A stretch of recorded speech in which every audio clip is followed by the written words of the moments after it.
Pelaaja Birjoski, valkerunkoiset koivut Kyynikin Jalkasaaressa.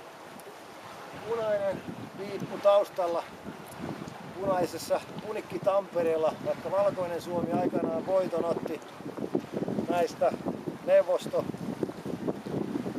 partisaanien ja neuvostosotureiden tunnuksista, mutta tänä päivänä suomalaisten kuuluu kulkea Punikki Tampereella neuvostotunnusten alla verovaroin rahoittaen Lenin-museon valheita.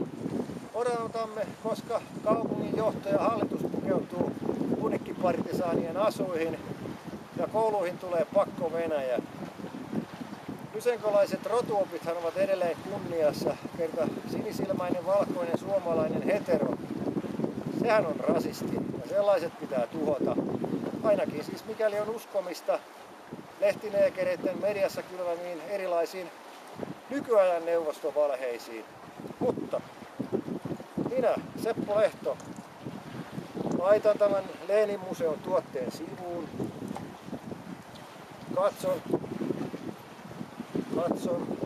ei ole. Suin siis, käsin, hiukseni, suuntaan katseni kuin marski halki Tampereen. Ei kuulu enää tykkien jyly, mutta toivon, että totuuden torvet soivat ja palaamme todellisuuteen unohtaen neuvostovalheet. Suomi suomalaisille.